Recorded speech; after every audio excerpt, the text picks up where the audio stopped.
Are you putting out fires or planting seeds? You got to the end of last month flat out. You were booked solid. Maybe the phone never stopped ringing at all. The texts were flat chat every single day. But then you looked at what was actually left in the bank account and it didn't match how hard everyone had worked. Now, you know the days that I'm talking about. The phone's ringing while a customer's standing at the front counter. You've got a tech or two that's off sick, and a job that should have gone out the door yesterday is still sitting up on the hoist because you're waiting for a part to arrive. So you do what you've always done. You put out the fires first, one after another, day after day. And putting them out feels like work. It even feels a little bit productive, but most auto repair owners never see what's really going on. The reason the fires never stop, the reason next month looks exactly like last month is it's never that you're not working hard enough. It's that there's no plan underpinning all of that activity. So you probably tell yourself, I'll plan later. I'll plan when things calm down. You'll plan when you get on top of it, but they never calm down. So the planning never actually happens. And you stay busy without ever building anything profitable or sustainable.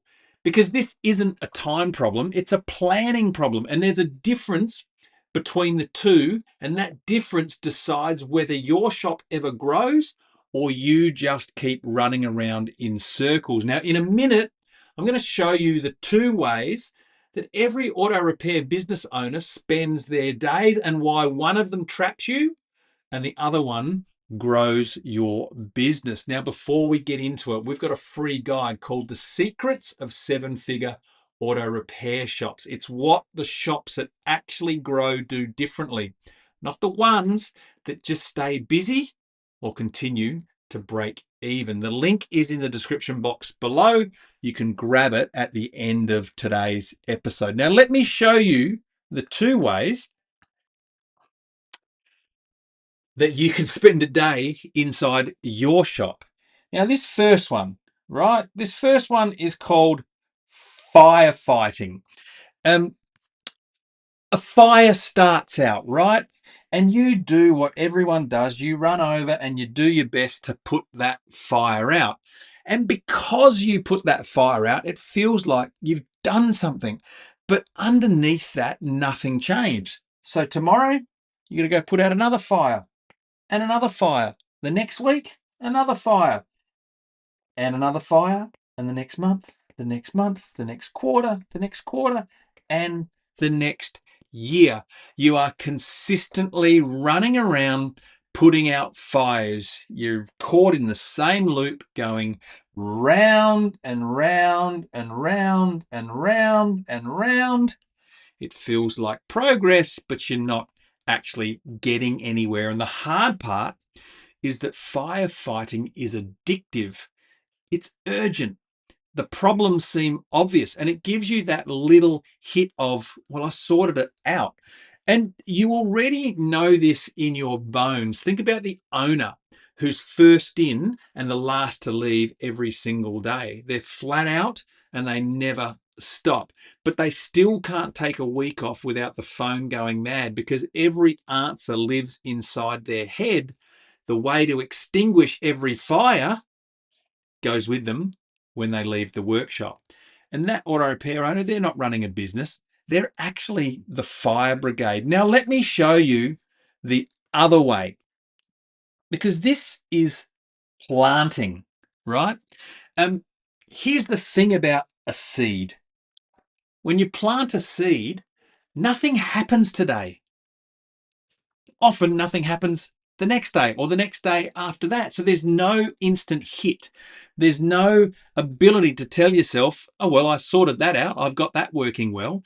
In many cases, when you plant a seed for growth, it looks like you've done nothing in your auto repair shop. But that seed is the only thing on the whole board here that actually grows, right? Um, and this is the part that nobody tells you. A shop owner who plants the seeds for growth stops throwing up so many fires in the first place, because they work on the most important thing, and the next most important thing, and the next most important thing, the next most important thing, and the next most important thing, till what they end up with is a profitable tree. Right? This is the owner who put a proper booking system in place. They planted a seed. Now the front counter doesn't catch on fire every single Monday or any time. They take a day off. Right? The owner who trained a second person to quote, they planted a seed.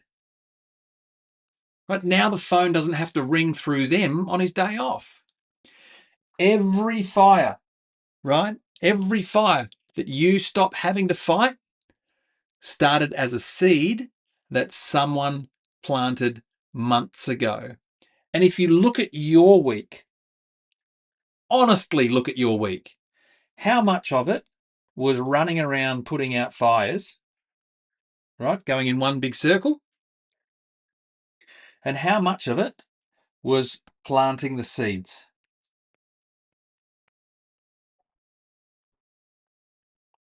I'm pretty sure I probably know the answer, because if all of it is fires, if that's all you're doing, then it doesn't matter how hard you work. Next month is going to look exactly the same. So this begs the question, right? How do you actually plant seeds instead of just fighting fires? Well, you need a plan. And I don't mean a never-ending list of 40 items, like a to-do list, a wish list that you'd like to get done one day when, right? I mean a smaller number of the right things chosen on purpose for the next 100 days.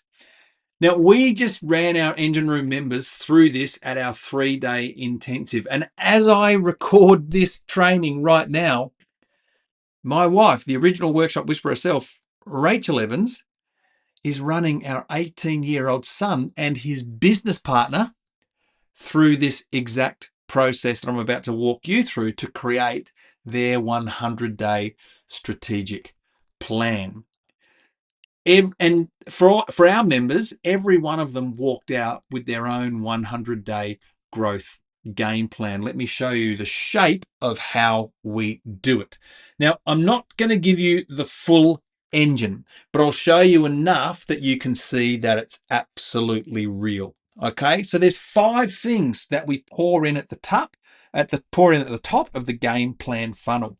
Okay, first off, we look at your wins, WINS, right? This is the success that you've had in either the previous 3 or 12 months in your business. Why do we do that? Well, in order to start to set the direction for where we want to go, we actually want to cast a glance in our rearview mirror and remind ourselves of how far we've actually come. So what projects have you completed?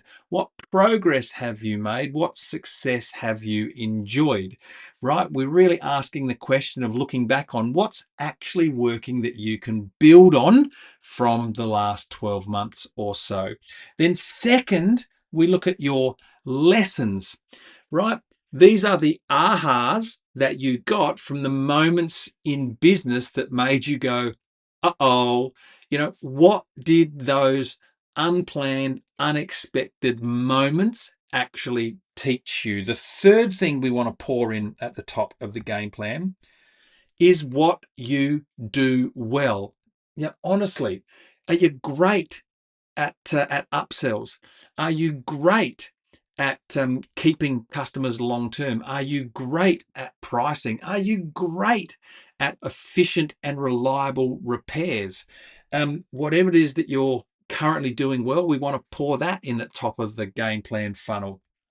Then we look at the areas that you don't do well, and just as honestly. Now, in reality, our members have a much bigger list of the things they think they don't do well than those that they do well, but it is equally important to apply the same level of unemotional honesty to what you currently do well and as much as what you don't do well. And the fifth thing we pour into the game plan funnel are the things that you need to keep your eyes on, right? These are the trends that are beginning to emerge around you. And we want to look more broadly at the local trends, the national trends, the whole of industry trends, the global trends, right? And we want to look at what those trends are to identify if there's something coming along that could hurt you or something that we can capitalize on that's actually going to help you sooner than other competitors in your industry or in your area. Now, all of those 5 things, the wins, the lessons, what you do well, don't do well, and the things to keep an eye on, they all pour down into the next part of the game plan funnel. Because out of what is written for those 5 inputs, right, we actually create what we call strategic questions. Okay. You take an outcome that you want and you name the obstacle that's in the way of it. And you turn that into a question that starts with, how do I, given that? Right. So it might be something like, how do I get my labor productivity up? Given that it's hard to find talented techs. It may be, how do we increase our net profit given that we don't currently measure financial benchmarks? It's that kind of thing. Now, the important part to this middle part of the funnel is that we are not attempting to solve the problem. We are simply attempting to put some language around what the problem is relative to the outcome we want. And here's where the funnel narrows even further, because you end up with a whole pile of those how do I, given that questions. More questions than you could ever possibly handle, manage, or answer in 100 days. So we get you to narrow them down, or we have our members narrow them down to the magic few. And the magic few are those strategic questions. If you solve them, would actually move the needle forward the furthest in your auto repair shop. And not only do those few become your 100-day game plan, but we and our coaching team actually look over our members' game plans, and we battle test all of those priorities to make sure that the members, our engineering members, are left with the questions that are the real priorities. Now, I'm not going to teach you how we do that part on YouTube, and honestly, I'll tell you why, right? Because the difference between a good plan and a plan that changes your business is knowing whether you're working on the symptom of a problem or the source of the problem. Most auto repair shop owners pick the problem that's screaming at them the loudest, the one that is shouting at them every single day, and the one that they feel they take home with them every single night. And the loud problem is almost always a symptom of something quieter, but much more destructive underneath. And working out the difference in the priority that screams the loudest from the real priority, well, that's the 12 years of experience that we have in helping our members to plan like this across hundreds and hundreds and hundreds of shops. That's what we do with our members. We battle test what they think is the priority against what experience has shown us the real priority actually is. And then there's a second piece.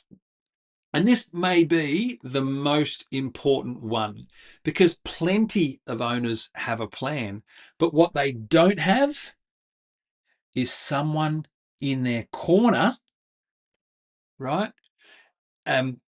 Keeping them accountable, keeping them on track, and keeping them focused to doing the work that they said was most important to move their auto repair business forward. And a plan with no one holding you accountable is just a wish list that you wrote down on a good day. So the work doesn't happen because the fires come back and the plan goes in the drawer, never to be looked at again. And that seed, the seed of planning, well, that needs someone to tend to it. And that's the bit that makes the plan come to life, because we say your growth game plan plus accountability equals success. And success is progress, whether it's big or small, but it is a business that is moving towards profitability, scalability, and sustainability without the owner blowing up, burning out, or breaking down.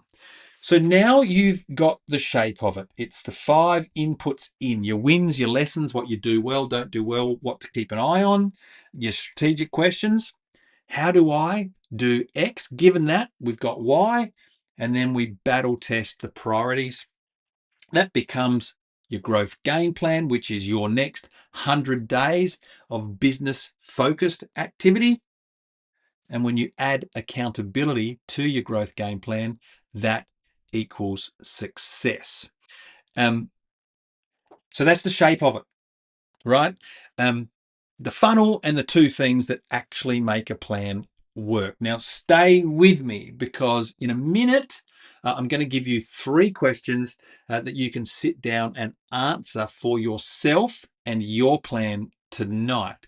But if you want to see what planning for growth actually looks like in the shops that have already done it, then grab the secrets of 7-figure auto repair shop. It's free, it's in the description box below, and it's the difference between a shop that just keeps you busy and one that helps you to build something. Download the guide, read it once, then come back and finish this training with me. Now, here's the line that I want you to sit with. A busy shop and a growing shop are not the same shop. You can be the busiest you've ever been and going nowhere.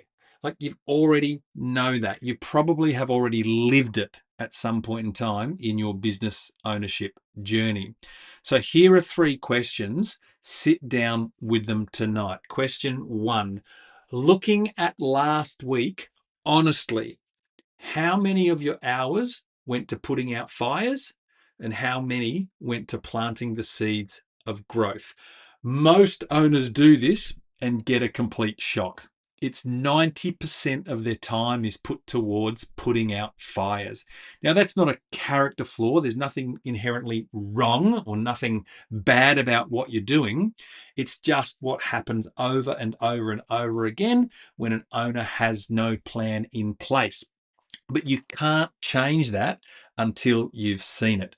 Question number 2 is, what's the one outcome you want in the next 100 days? And what's the obstacle that's in the way? Just one, the outcome and the thing standing in front of it. That's your first strategic question, and that's a seed for growth. And question 3 is, who's keeping you accountable to actually do the work?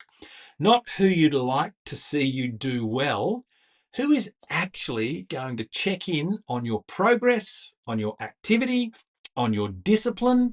Because if the answer is nobody, then the plan will not survive the first bad week you have. That is the honest one. Sit with that question for yourself. So here's the shift, right? Firefighting keeps you the same, but planting seeds is the only way that makes your auto repair shop grow. Busy, or staying busy, protects the shop you've got, but creating your 100-day growth game plan builds the shop you want, because you don't need more hours. You've got plenty of hours, but right now, most of those hours are just going to putting out fires. You need to point a few of those hours at the seeds of growth on purpose.